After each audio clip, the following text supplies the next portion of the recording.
The cities which were formerly great have most of them become insignificant, and such as at present powerful were weak in the olden time. I shall therefore discourse equally of both, convinced that human happiness never remains long in one stay. It would be difficult not to concur with Herodotus, the father of historiography, in this characteristic account of big cities of the past and the present.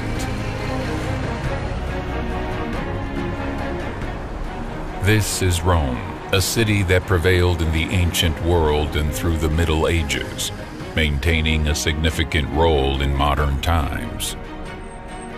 Legend has it that Romulus and Remus, twin brothers, founded it in 753 BC.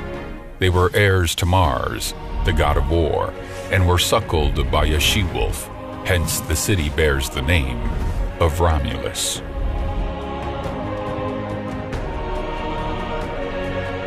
Every tourist in Rome admires the vestiges of the eternal city's past. Every visitor may also look at the maps of the Roman Empire.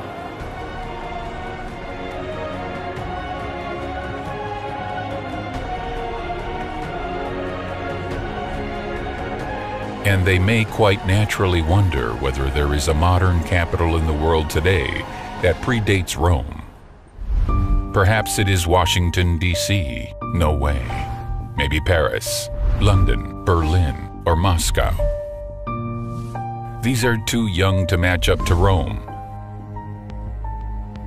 Then possibly Beijing, Delhi, Tokyo in the east? Negative. It could be that those very maps may help us resolve this matter. Quite a few of the powers on these maps nowadays are nowhere to be found. They failed the onslaught of millennia and were cast off the scene of history.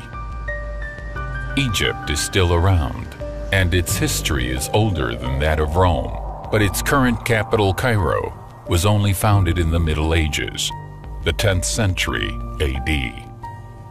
Iran is standing in for Parthia, although they broke ground for Tehran, its capital city, only in the 9th century AD. Another significant neighbor flanking the Roman Empire on the east is Armenia, and its current capital is Yerevan. Cuneiform inscriptions have survived to our days, attesting to the date of its founding, and this was in 782 BC. 782 before Christ. Apparently, we've found the answer to our query. Rome was founded in 753 BC, whereas Yerevan in 782 BC. That is earlier by 29 years.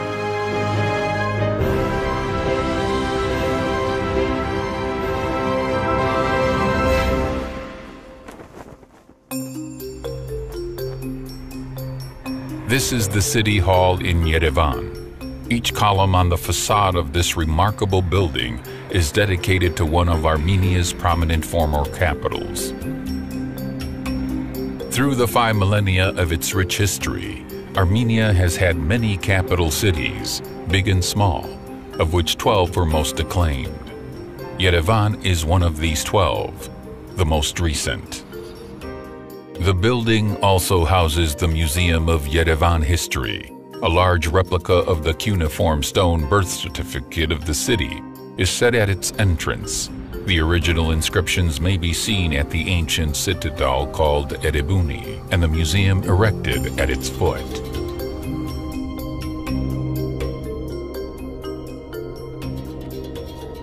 Rare are the cities in this world that possess written depositions on their founding, birth certificates carved in stone.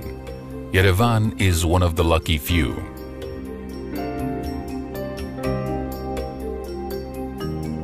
The cuneiform inscriptions spell the city's name as Erebuni. That is because the cuneiform script had no representation for the V sound. It was replaced by a B. The phonetic transformation of the AU pair was pretty common, which is why Yerevan is presented in cuneiform transcription as Erebuni.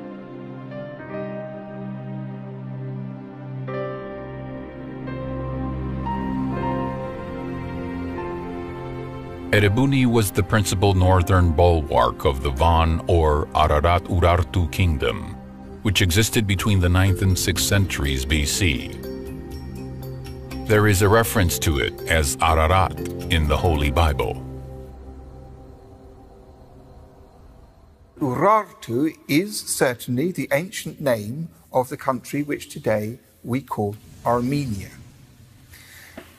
In the 19th century, when Assyriology was first developing as a science and people were deciphering inscriptions for the first time, there was much excitement when the name Urartu was read for the first time, because people realized that this was the same name as the biblical name of Ararat, which of course had long been known since the time of the Old Testament as the place where the ark in the flood story of Noah and the ark had come to rest. Ararat, as Armenia is persistently named in the Bible, is mentioned in the scriptures on the occasion of 3 events. The first is the story of the flood and the deliverance of Noah's ark in the mountains of Ararat.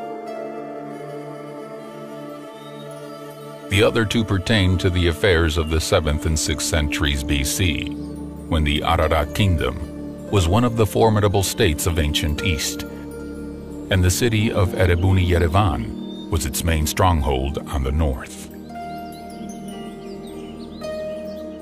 Ce qui est très intéressant pour nous à Erebuni, c'est que what interested us most in Erebuni was the fact that the fortress is the birthplace of Yerevan. This is where Yerevan was founded. Erebuni is truly an impressive archaeological excavation site, especially in the way it preserves the strata pertaining to the Urartian period and the royal Armenian dynasties. Des niveaux qui appartiennent aux premières dynasties royales arméniennes. It is remarkable how Argishti I, the founder of the city fortress, states in the inauguratory inscription that it was for the glory of his country and to instill fear among enemies.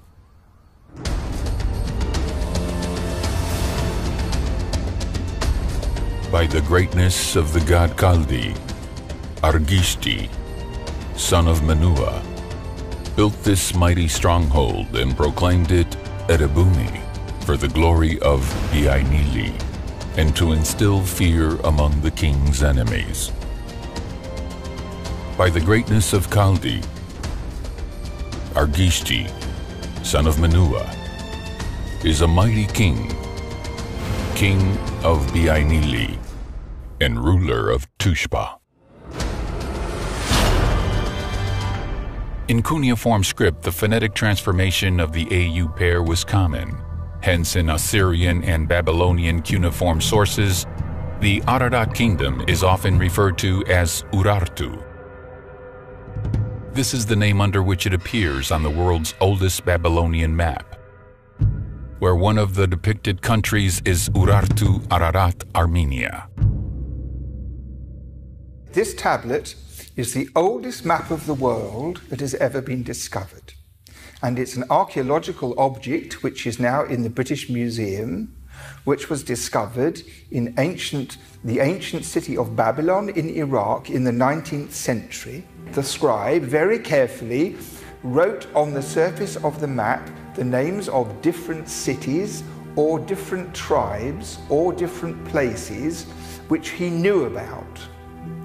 So the big cities like Ashur and Babylon and Nippur, the famous sites of ancient Mesopotamia, are there with the little circle with a label inside.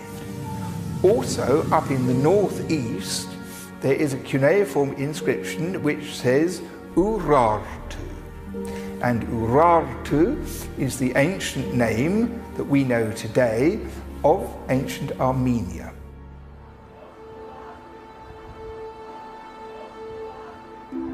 And this is one of the most renowned inscriptions, almost contemporary with the world's oldest Babylonian map. Achaemenid King Darius I ordered it carved in 6th century BC on a rock in Iran called Bisitun or Behistun.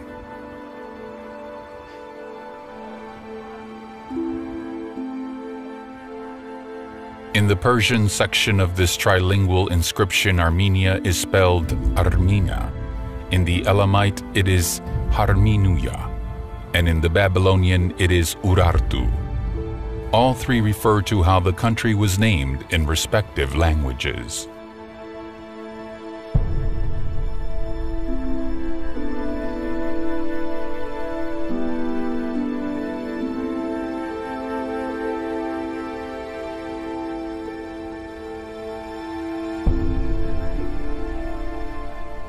Let us return to the Yerevan archaeological site.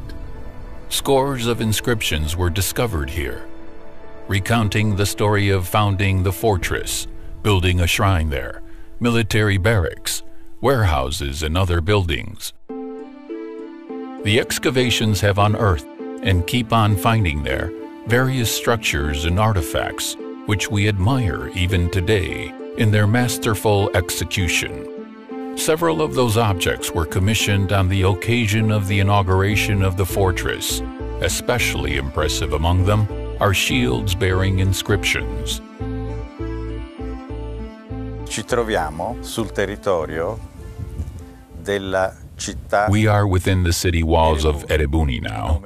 Every time in this place, reflecting on these monuments, whether inscriptions or artifacts, we reveal something new, and this is our little contribution to recreating the narrative of civilization. Il contributo che noi diamo, piccolo contributo, alla ricostruzione della civiltà mondiale.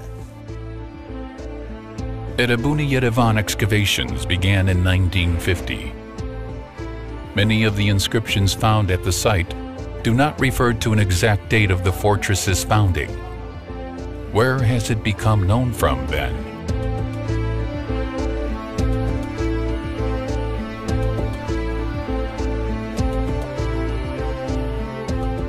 The capital of the Ararat-Urartu kingdom was the city of Tushpa, subsequently Van, which is why the kingdom is often referred to in literature as the Van Kingdom. Well-preserved cuneiform inscriptions have survived on the rock-carved walls of the Tushpa Van citadel. The largest among them, containing also the longest history of the kingdom of Van, recounts year by year the deeds of Argishti I, the most powerful ruler of Ararat-Urartu. The inscription reveals that King Argishti founded the fortress of Yerevan during the 5th year of his reign, which makes it 782 BC, 29 years before the founding of Rome.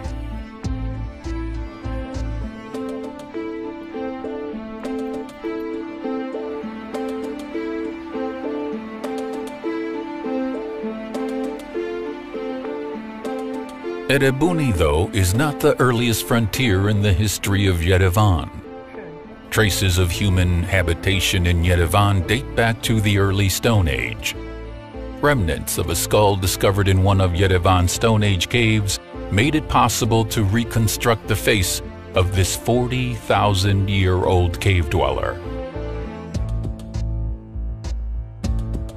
Shengavit, one of the better-known ancient settlements, is on the shore of the Yerevan Lake. It used to be a preeminent center of the early Bronze Age in the Armenian Highland, which is why a number of scholars have named it Milia the Shengavit culture. The Shengavit or early Bronze Age culture lasted about a millennium, from the middle of the 4th to the middle of the 3rd millennia BC, spanning the entire Armenian Highland.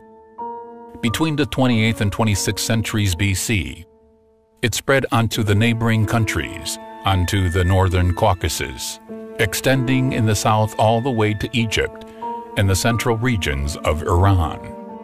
In fact, about 5,500 years ago, Yerevan through Shengavit became the center of the Armenian Highland, maintaining this position for almost a millennium. Interestingly, 4,000 years down the road, it once again became the center of the Armenian world and has been playing this role for 500 years now. There is a certain mysticism in this. As the Bible goes, everything returneth again according to his circuits.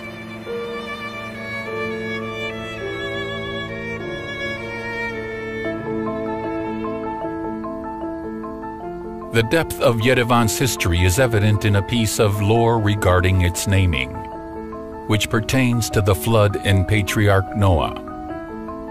According to this legend, after the Ark of Salvation embarked atop Mount Ararat, Noah spotted some dry land and exclaimed, "Yervat, it is visible." And since what became visible is where Yerevan is situated, the place was named Yerevan, which means visible in Armenian. Many cities in this world have a legend associated with their naming, like Rome does. The legend of the founding of Athens dates farther back to semi-mythical Theseus in the 13th century BC.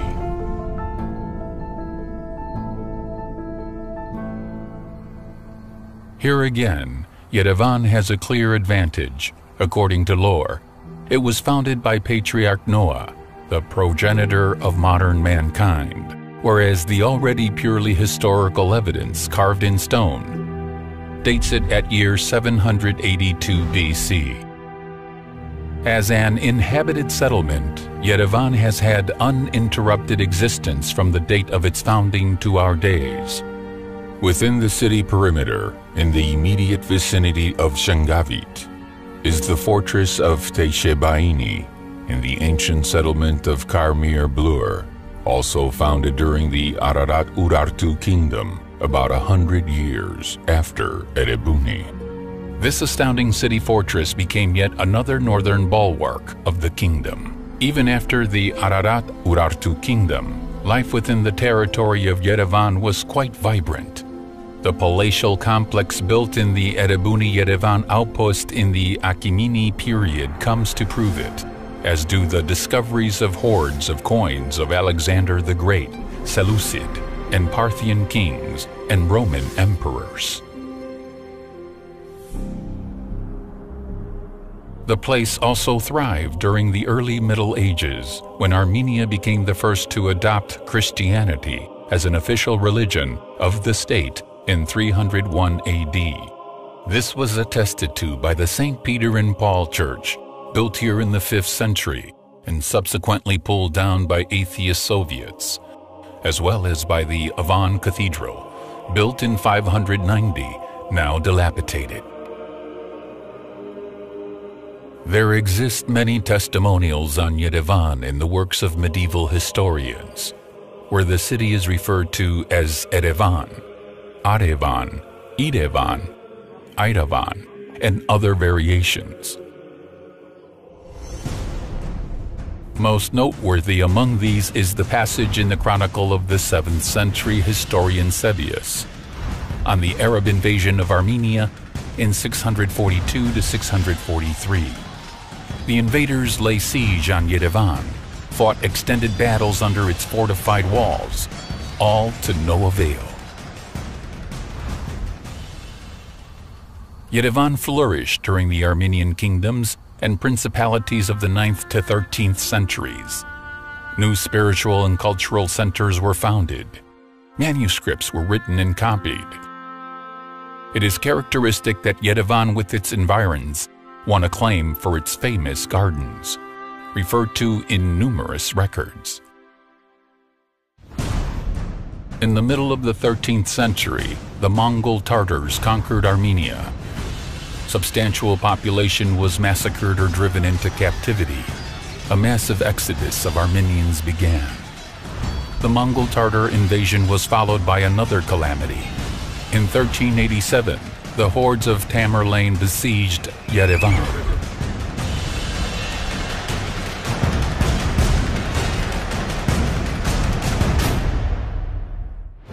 Around the middle of the 15th century, under the rule of Turkoman Karakoyunlu, who came from the east, the Ararat province was established, with its center in Yerevan. From that period onwards, Yerevan was referred to as the capital of the Ararat land.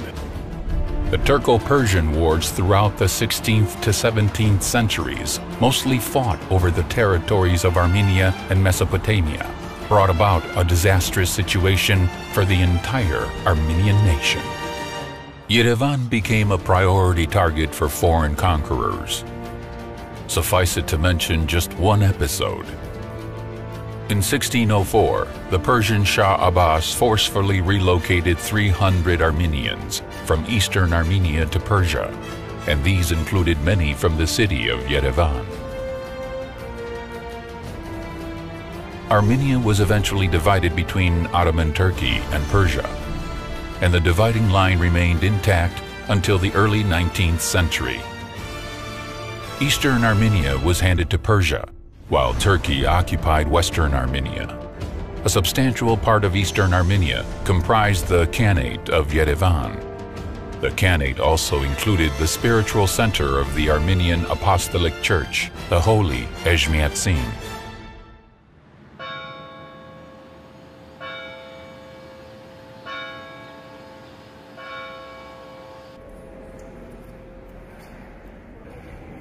The plight of the Christian nation was aggravated by being split between two Muslim superpowers. The unbearable conditions impeded with the advancement of culture, socio-economic development.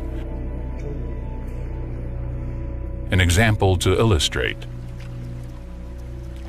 Armenian printing originated in Venice in 1512, followed by dozens of Armenian print shops sprouting throughout the countries, with even the smallest Armenian communities in them. Nevertheless, the Armenians accomplished setting up the first one in their own land, only 260 years after the invention of print, in 1771 through the efforts of Catholicos Simon Yerevansi. This is the throne of the famous Catholicos, who was born in Yerevan, now on display at the National History Museum of Armenia. The last Armenia kingdom had dwindled in the 15th century. Many prominent sons of the Armenian nation subscribed to the quest for the liberation of Armenia in the course of the 15th to 19th centuries. They were attempting to secure the assistance of the Christian powers in freeing their nation. Initially, Armenians mostly approached Western European monarchs, often seeking the backing of the Pope to liberate the country of biblical Mount Ararat, the safe haven to Noah's Ark. From the beginning of the 18th century, Armenian activists also approached the Christian power gaining strength in North Russia, which, beginning with Peter the Great, was actively seeking expansion to the south. Together with the Russian court, the Armenian figures were drawing plans for the liberation of their country, which yielded results in the first 30 years of the 19th century, when most of eastern Armenia was ceded to the Russian Empire. The new Russo-Persian War of 1826 to 1828 brought victory to the Russians. Its breaking point was the taking of the fortress of Yerevan on October 1st, 1827. The Russian troops had failed in two previous attempts, in 1804 and 1808.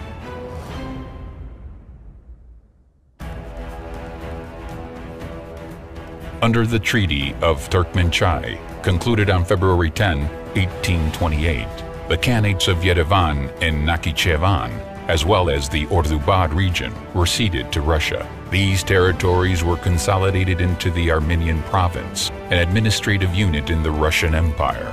The title of the Russian emperor was augmented with the Lord and King of the Armenian province. Благодарный армянский народ The grateful Armenian people cherished the memory of the historical events of the liberation struggle and the role in it of Russia and the Russian people. We remember the unprecedented heroism of General Krasovsky's unit in saving St. Ezhmiashtin. The memorial to the heroes in Oshakhan is living proof of this. Eastern Armenia was liberated in 1828 with the signing of the Turkmenchai Treaty. Already in 1834, a magnificent memorial to honor the heroes was erected in Oshakhan. The remains of 1,132 Russian soldiers were put to rest underneath it. They had selflessly thrown themselves against the overwhelming forces of the Persian army. A special medal was minted for the taking of Yerevan, awarded to many servicemen. During the war, Armenian volunteer regiments distinguished themselves with heroism. They fought alongside Russian troops under their own banners, winning admiration and awards from the Russian command. Yerevan remained the administrative center of the Armenian province between 1828 to 1840. This is the coat of arms of the Armenian province. Under the aegis of the two-headed Imperial Russian eagle, Armenia is represented by three symbols. The first is Mount Ararat, with the ark on the summit. The second is the crown of the foremost Armenian king, Tigran the Great. And the third is the cathedral in Ezhmiashtin, the spiritual center of Christian Armenia. After ascension to the Russian Empire, Yerevan underwent significant changes. Certain sectors of the economy developed exponentially. This was especially true with respect to the production of cognac. Yerevan's role as the center of national culture became even more prominent. Countless books and periodicals were published in Armenian and foreign languages. Many new schools, theaters, cultural establishments spawned. During the years of the First World War, taking advantage of the global chaos, Turkey perpetrated the first genocide of the 20th century in Western Armenia.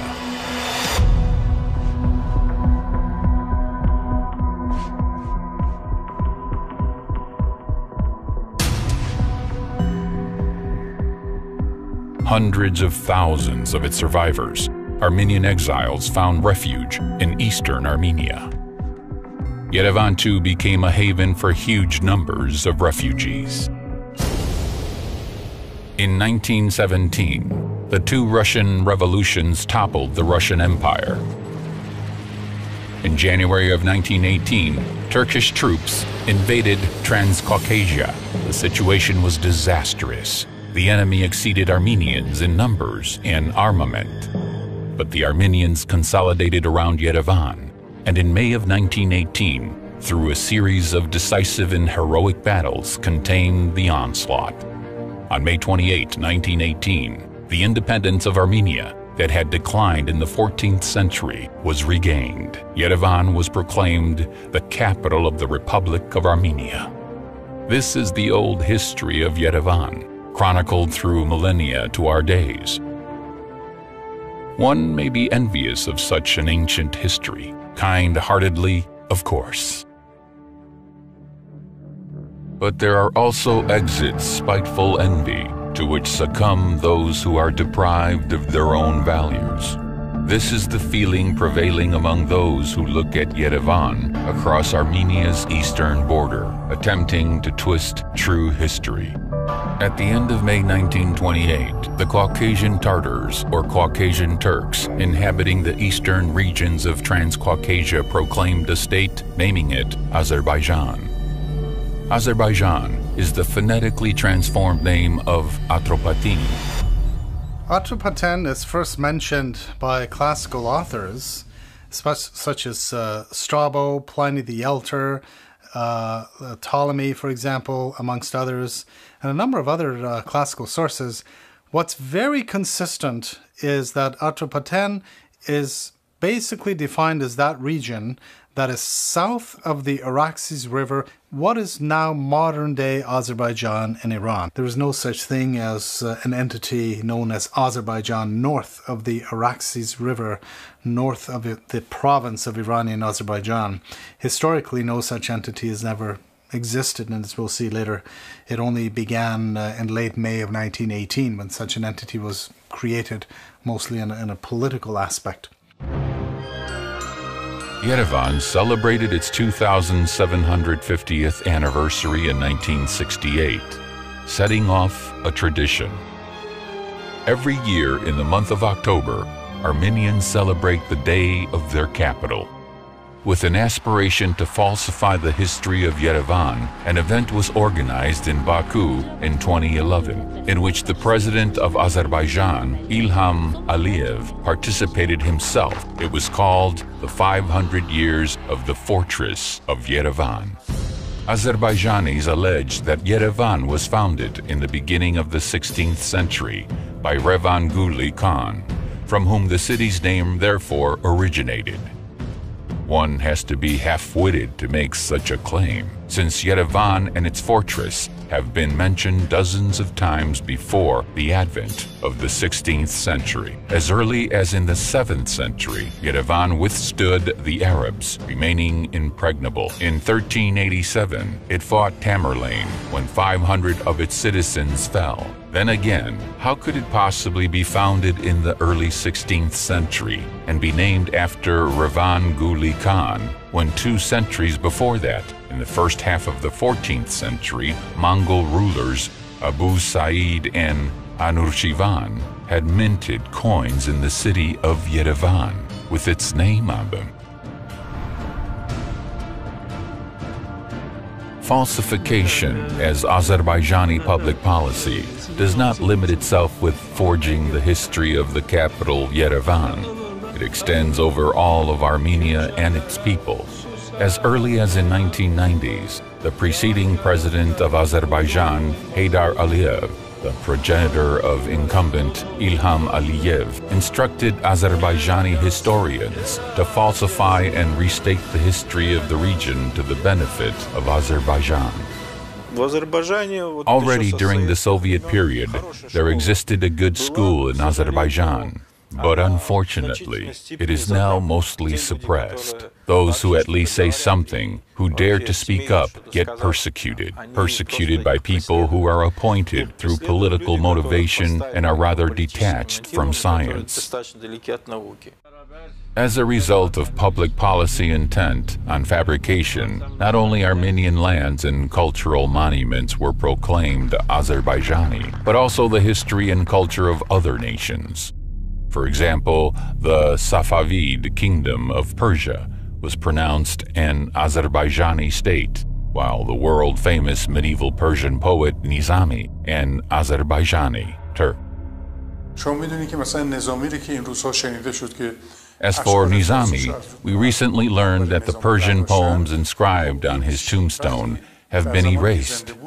Nizami himself, when once requested to recite a poem in Turkish, responded with the following 2 beats. A Turk's conduct does not befit us. Turkish speak is not our value. He who is noble shall speak a noble tongue. That is, I am Persian and shall speak in Persian. It belittles me to use the savage language of the Turk. One of the important pillars of Azerbaijani falsification is the statement that Armenians did not inhabit the territory of the current Republic of Armenia before the 15th century. In order to comprehend the absurdity of this, one only needs to cast a glance at the prominent maps of the world, drawn and published, incidentally, by non-Armenians. Հերոդոտոսը իր աշխատանքների մեջ նշում է Հայաստանը, նշում է նրա գտնված վայրը, Տիգրիսի եւ Եփրատի գետերի շրջապատում ներսում դրանցից հյուսիս գտնված տարածքը Herodotus, the father of historiography, refers in his works to Armenia and its location, the headwaters of Tigris and Euphrates, the territory north of it, while German and English cartographers, who drew maps of the world according to his data, placed Armenia almost in the center of the world. Eratosthenes, living in the 3rd century BC, his works also contain references to Armenia and maps drawn on the basis of his writings, as well as those of other antique scholars, always place Armenia in the center. Ինչպես նաև մյուս հայտնի հույն աշխարհագրագետների, մասնագետների պատրաստած գրած գրությունների հիման վրա պատրաստված քարտեզները բոլորը կենտրոնում ունեն Հայաստանը. This list could go on indefinitely. Browsing through maps by famous antique and medieval authors, Strabo Ptolemy, 10th century Arab geographer Al-Istarkhi. Armenia throughout is placed between the Black, Caspian, and Mediterranean seas.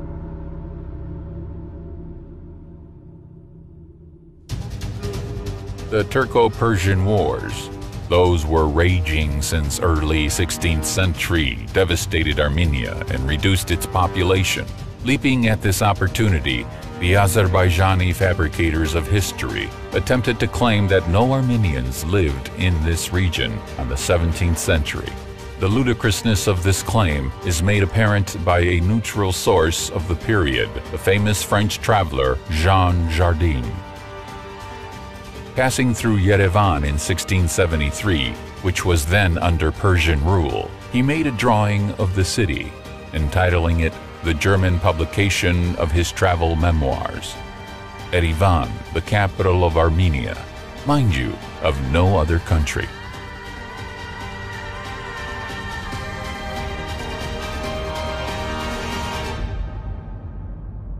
The mosques of Yerevan are a favorite subject of Azerbaijani counterfeiters.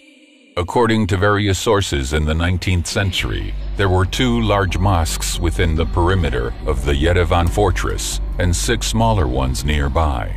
Today, one of the larger mosques is preserved in Yerevan, the Blue Mosque.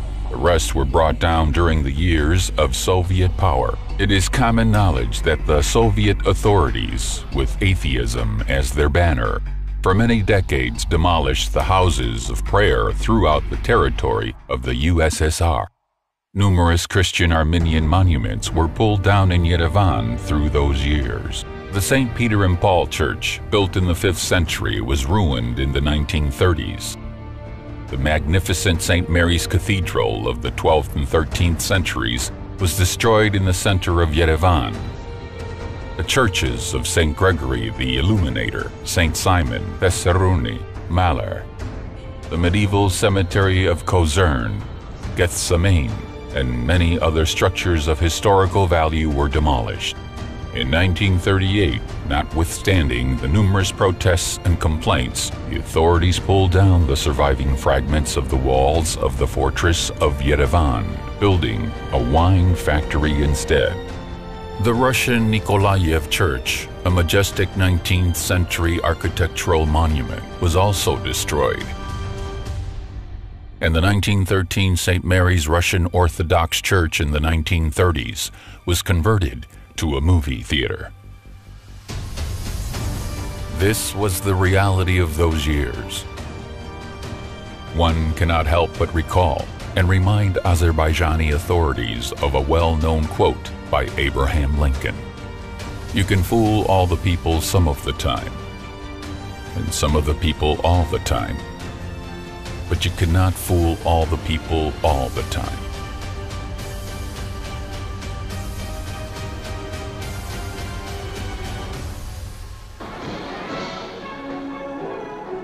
The restoration of Armenian statehood in 1918 opened a new page in the history of Yerevan. It was officially proclaimed the capital city of the Republic of Armenia. The presence of tens of thousands of refugees, the famine and outbreaks of disease notwithstanding, the new state managed to get on its feet. After many centuries of foreign rule, Armenian universities, cultural and academic centers reopened. In accordance with the Paris Peace Conference, the Treaty of Sèvres, and the U.S. President Woodrow Wilson Arbitration Award of 1919 to 1920, the Republic of Armenia should have consolidated 4 out of 7 provinces of Western Armenia. Yerevan was to become the capital of United Armenia. This was something that never took shape. Kemalist Turkey, in alliance with Bolshevik Russia, waged war against Armenia in September of 1920. On December 2, 1920, Armenia was conquered and split between those 2 countries. Most of the territory of the Republic of Armenia was joined to the Soviet state. Karabakh and Nakhchivan were severed from that territory and handed over to Azerbaijan, and on the remaining 30,000 or so square kilometers extended the power of Soviet Armenia. The Armenian Soviet Socialist Republic was a semi-independent state within the USSR, and Yerevan was once again its capital city. The occupation and alienation of Armenia's territories throughout the 1920s to the 1930s, the destruction of numerous monuments of Armenian culture and faith, the exile of progressive intellectuals had an extremely detrimental effect on the country and its capital city. Nevertheless, thanks to the creative potency of the Armenian nation and the conditions of peace, the war-ravaged country was soon rebuilt.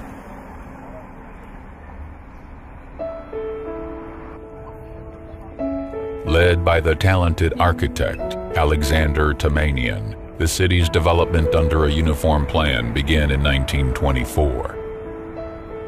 The plan devoted particular attention to the preservation of historical and cultural monuments, something that the authorities failed to observe. The construction of the city's main square began in 1926. The State History Museum of Armenia is on its northern side. This was followed by the construction of the State Opera and Ballet Theater and the first Armenian Astronomical Observatory, which later became the basis for the world-renowned Burakan Observatory. In 1941 to 1945, the USSR was drawn into the Second World War. In the years of war, 600,000 Armenians enlisted in the Soviet Army. Every second, one of them did not return from the front line. During those years, the 89th, 408th, and 261st Armenian Infantry Divisions were formed in Yerevan. The first made it all the way to Berlin, the second to Czechoslovakia, and the third was deployed to the Armenian-Turkish border, since Turkey had entered an alliance with fascist Germany and was waiting for the fall of Stalingrad to invade Transcaucasia. During the year of war and the post-war period, 170 Armenians became generals, 4 became army marshals, and 1 an admiral of the Navy. More than 70,000 Armenians were decorated with orders and medals.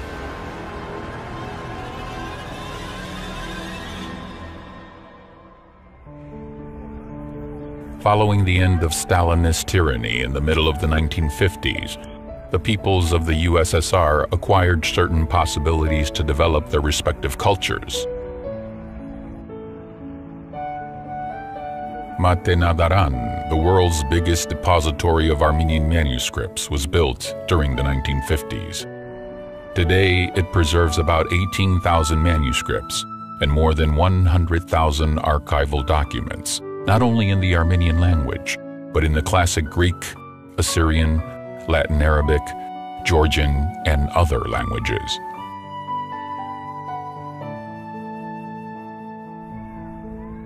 Since 1957, the statue of Mother Armenia stands vigil over the capital in the Victory Park.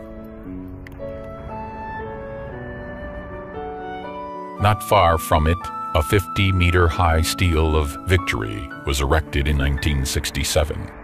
Crowned by a symbolic turret, of an Ararat-Urartu kingdom fortress, and the Tree of Life, a symbol of eternal life.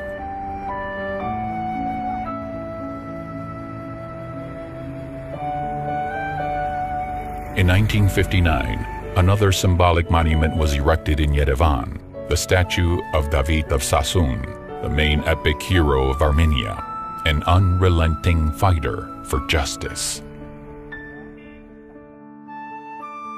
1965 marked the 50th anniversary of the Armenian genocide perpetrated by the Turks. The construction of the Sisir Ernakaberd Memorial to the victims of the genocide commenced and was completed in 1967. Dynamic construction in the city continued through the subsequent decades. The Yerevan Underground was commissioned. The sports and concert complex, a major cultural venue of the Republic, many others.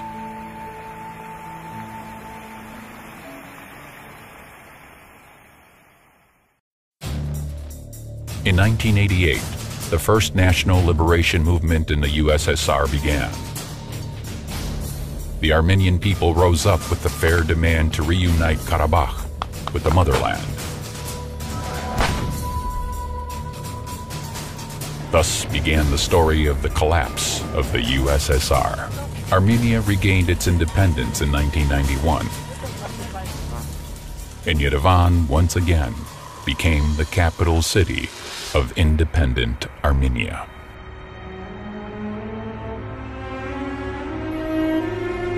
This ancient city is now one of the flourishing and young metropolises of the world.